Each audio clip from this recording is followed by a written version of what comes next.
السلام عليكم. بتواصل حديث مع حضراتكم، والنهارده في مكان لتربية الفراخ 500 طائر. النهارده العمر 26-25 يوم. الفراخ في مكان كلمة سيء شوية. بصوا يا جماعة، الأرضية تحسوا إن هي طينة تحتيهم. أنا طبعا ما قدرتش أول ما جيت أخش المكان، ما قدرتش بسبب الريحة. طلعت وانتظرت شوية لغاية ما الريحة هديت شوية، لأن الريحة صعبة جدا. بصوا الأرضية عاملة إزاي تحت الفراخ. بصوا الفراخ طبعا الأوضة ديت 4 في 5 متر.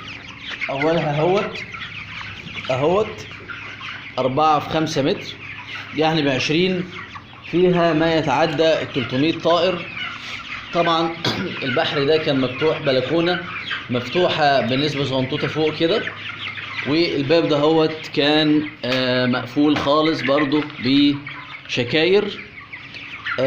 طبعا الوضع ده هوت وضع سيء جدا. بصوا العلافات 1 2 3 4 4 علافات شويه جدا. الفراخ طبعا بتعطس بتشهق. بصوا الفراخ عامله ازاي. بصوا الفراخ وضعها، بصوا الفراخ وضعها صعب جدا جدا جدا، يعني كلها في فراخ كتيرة نايمة ومغمضة. بصوا الباشا ده طبعا الريحة، يعني لو اقدر اصور الريحة صعبة جدا يعني. بصوا المكان، بصوا الفرخة مغمضة ازاي.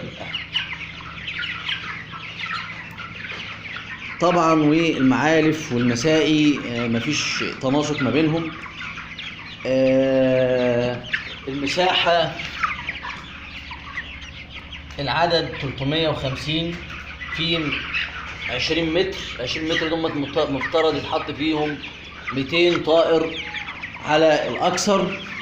إنما الوضع ده هو وضع سيء جدا. غاز أمونيا شم هوت، ريحة وحشة. الفراخ طبعا بدأت تنفق، مش مستحملة الوضع ده هوت. فطبعا كده الوضع ده هوت لو استمر الفراخ ديت ممكن تموت، لأن يعني وضع صعب جدا جدا يعني. طبعا الفراخ متأخرة شوية، مفترض خلال 2-3 يكون فيها متوسط 1.5 كيلو. لا، هي متوسط 100 كيلو 200 بالكثير خالص يعني. فطبعا ان شاء الله هنبدأ نشيل كل الطيور دهيت وننظف مكانها كويس، ونزود معالف ومسائي، وهنبدأ نعالجهم علشان الوضع دوت وضع مش كويس خالص. وضع يعني يخلي الفراخ تموت. فان شاء الله هنبدأ نظبط الوضع دهوت.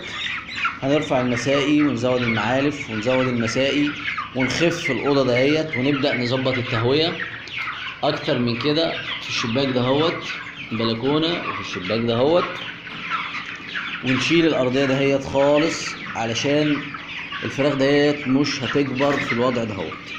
وضع صعب جدا يعني. شكرا لحضرتك.